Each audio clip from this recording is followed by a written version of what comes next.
बीड मस्साजोग गावच्या सरपंच संतोष देशमुख यांची हत्या झाली आणि बीडला बिहार म्हटलं गेलं. आता बीड मधली गुन्हेगारी काय आपल्याला नवीन नाही. रोज नवनवीन ह्या गुन्हेगारीच्या घटना बीड मधून बाहेर पडतात आणि त्यामुळेच आता बीड मध्ये कायदा आणि सुव्यवस्थेचा प्रश्न निर्माण झालाय. असं असताना बीड हा जिल्हा राखेतून भरारी घेणार की त्या जिल्ह्याचीच राख होणार? कारण हे हत्या प्रकरण जरासं बाजूला ठेवलं तर बीड मधल्या परळीत ही राखच गुंडागर्दीचं कारण बनताना पाहायला मिळते. आता ती कशी आणि नेमकं काय आहे हे राखेचं प्रकरण? एखाद्या राखेतून सुद्धा घोटाळा होऊ शकतो का? आणि कोण आहे या सगळ्याचा मास्टर माइंड? जाणून घेणार आहोत प्राईम संवादच्या आजच्या भागात. नमस्कार, मी सारिका. प्राईम संवाद या युट्यूब चॅनलवरती आपणा सर्वांचं स्वागत करते. बीड जिल्ह्यात सध्या गँग्स ऑफ वसेपूर हा पिक्चर सुरू असल्याचं पाहायला मिळतंय. गँग्स ऑफ वसेपूरच्या धनबाद मध्ये काळ्या कोळशातून गुन्हेगारीचं पेव फुटलं. महाराष्ट्रातल्या परळीत त्याच काळ्या कोळशाच्या होणाऱ्या राखेमधून माफियाचं गुंडाराज जन्माला आलंय. आता ते नेमकं कसं आणि काय आहे या राखेचा इतिहास सविस्तर जाणून घेणार आहोत. एखाद्या जिल्ह्याला सरकारी योजनांपासून धोरणांपासून वंचित ठेवलं जातं किंवा त्या जिल्ह्यांपर्यंत सहसा या सरकारच्या स्ट्रॅटेजीत पोहोचत नाहीत.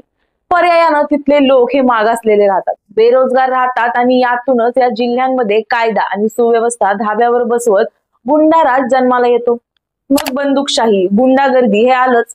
अशीच बीड मध्ये सुद्धा ही गुंडागर्दी जन्माला आली. सुरुवातीला अगदी गवताची काडी असलेली ही गुंडागर्दी हळूहळू वणव्यासारखी पेटत गेली आणि त्या वणव्यानं जिल्ह्याची संबंध राख झाली आणि याच राखेतून घोटाळेही निर्माण झाले. याच काळ्या कुट्ट राखेतून गब्बर पुढे आले आणि त्याच राखेनं दादागिरीचं भस्म लावून राख माफियाही उगवले. परळीतल्या थर्मल एनर्जी प्रकल्पाबाहेर पाण्याची तळी नाहीत तर राखेची तळी आहेत. थर्मल एनर्जी प्रकल्पातून कोळसा जाळून तयार झालेली ही राख इथं तलावात टाकली जाते. राखेच्या धुराचे लोट तयार होऊ नयेत म्हणून पाईपातून पाण्याद्वारेच ती राख टाकली जाते. अशाच या प्रकल्पातून दोन प्रकारच्या राखा बाहेर पडतात. एक राख असेल ती ओली राख जी पाण्यात टाकली जाते आणि दुसरी असते ती कोरडी राख जी चिमणीद्वारे वर हवेत सोडली जाते. अर्थात या राखेचा उपयोगही केला जातो आणि त्यातूनच परळीतील अर्थकारणही चालतं. पण परळीतल्या राखेच्या अर्थकारणाआधी याला राखेचं गौड बंगाल का म्हटलं जातंय ते सविस्तर समजून घेऊया. यासाठी आपल्याला जावं लागतंय ते 1971च्या काळात. 1971ला परळीत कोळशापासून वीज निर्मितीचा प्रकल्प सुरू झाला. आजही इथून वर्षाला सरासरी 1380 ते 1400 मेगावॅट वीज सुरू होते. दगडी कोळशाची ट्रेन थेट प्रकल्पात येऊन कोळसा उपसते. कोळसा पेटवून विजेची निर्मिती केली जाते. जळालेल्या कोळशातून दोन प्रकारची राख तयार होते, एक ओली राख आणि दुसरी कोरडी राख. कोळसा जळताना जी राख होते ती पाण्याच्या साह्यानं या पाईपातून बाजूच्या तळ्यात टाकली जाते, तिलाच ओली राख म्हणतात. दुसरीकडे चिमणीतून धुरावेळी जी राख तयार होते तिला कोरडी राख म्हणतात. यापैकी ओली राख ही वीट भट्टी, राखेच्या विटा, सिमेंट तयार करताना वापरली जाते. तर हाय क्वालिटीची कोरडी राख ही विटांसह ओलो कॉन्क्रीट, रंग आणि काही कॉस्मेटिक्स मध्येही वापरतात.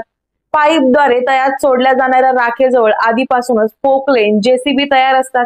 वरून पाणी मिक्स राख पडते. तीच राख थेट जेसीबीतून ट्रक मध्ये आणि ट्रक मधून वीट भट्ट्यांपर्यंत पोहोच केली जाते.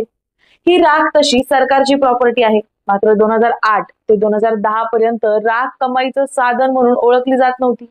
राख घेणारच कुणी नव्हतं म्हणून सरकारनं ना राख विकण्याचं धोरण आखलं ना ती लिलाव केला. पुढे बांधकाम वाढल्यानं वीट भट्ट्या वाढल्या. माती कमी पडू लागल्यानंतर विटांमध्ये राख मिक्स करणं सुरू झालं. कालांतरानं थेट राखेच्याच विटा आल्या. सिमेंटमध्येही राख मिक्स करण्याचा ट्रेंड सुरू झाला. इथूनच राख माफियांचा जन्म झाला आणि त्यानंतर या राखेच्या डोंगरांना मोठमोठे पोकलेन आणि जेसीबी लावून पोखरणं सुरू झालं. माहितीनुसार काही वर्षांपूर्वी ट्रकभर राख वीट भट्टीवाल्यांना 200 ते 600 रुपयांना मिळायची. आता एक ट्रक राख परळीत 8000 विकली जाते. या एक आयवा गाडीत अंदाजे 6 ब्रास राख मावते. पाणी मारलेली राख इतकी दाबून भरली जाते की प्रचंड क्षमतेची हायवा सुद्धा चढावर पुढे सरकत नाही. 6 ब्रास राखेतून किमान 6000 राखेच्या विटा तयार होतात. राखेची एक वीट 6 ते 7 रुपयांना मिळते. म्हणजे सरकारच्या 8000च्या राखेतून 2 लाख ते 52,000च्या विटा तयार होतात. एकट्या परळीत 12,000 वीट भट्ट्या आहेत. त्यापैकी अनेक बेकायदेशीर असल्याचा आरोप अनेक दिवसांपासून होतोय. इथूनच राज्यभरच नव्हे तर थेट हैदराबाद पर्यंत विटांचा पुरवठा होतो असं सांगण्यात येतं. आता पुढचा आकडा ऐकून तुम्हाला आकडी आली नाही म्हणजे मिळवलं. कारण इथं बीडची कायदा सुव्यवस्था चव्हाट्यावर येण्याआधी 200 ते 300 पोकलेन आणि 600हून अधिक ट्रक मधून राखेची वाहतूक होत होती. ना कुठली पावती, ना कुठला टेंडर, ना कोणता लिलाव. आरोपांनुसार इथल्या राखेसाठी कानावर बंदूक लावून कायदा सुव्यवस्थेचीच राख रांगोळी केली जाते असाही आरोप केला जातोय. आता जनरली राख हलकी समजली जाते, पण ती जितकी हलकी तितकंच भारी या राखेचं इकॉनॉमिक्स चालतं, आणि तेही इथल्या गुंडांच्या मनमानीप्रमाणे. स्थानिक अभ्यासकांच्या नुसार राखेतून उभा राहिलेल्या साऱ्या अर्थकारणाची वार्षिक उलाढाल तब्बल 1000 कोटींच्या घरात आहे. म्हणजे एका दिवसात फक्त राखेतूनच 2 ते 2.25 कोटींचा व्यवसाय इथे होतो, ज्यातला एक छदाम तरी सरकारच्या तिजोरीत जातो का, याबाबत सगळ्यात सावळा गोंधळ आहे. आरोपांनुसार ही साखळी बेकायदा वाहतुकीतून जन्माला आल्याचं बोललं जातंय. त्यातूनच पाण्यासारखा पैसा हाती खेळू लागलाय. त्याच पैशातून हत्यारं बाळगणं, दमदाटी करून यंत्रणेला आव्हान देणं सुरू झालंय. 2020 मधल्या एका रिपोर्टनुसार राखेच्या वाहतुकीसाठी अडथळा ठरणाऱ्या 4000 झाडांची कत्तल केली गेली होती.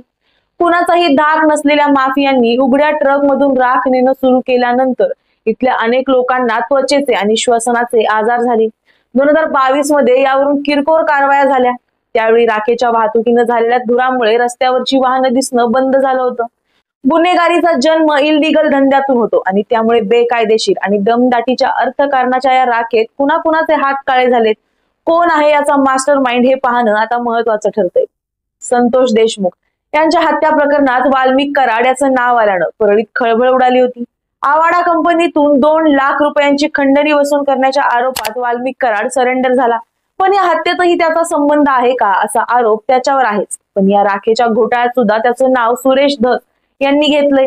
आता मगाशी आपण सुकी राख आणि ओली राख या 2 राखांबद्दल पाहिलं. त्यातील ओली राख ज्या राखेच्या तलावात आणली जाते ते गाव दाऊदपूर मधील श्रीमंतीचं अर्थकारण या राखेमध्ये दडलंय.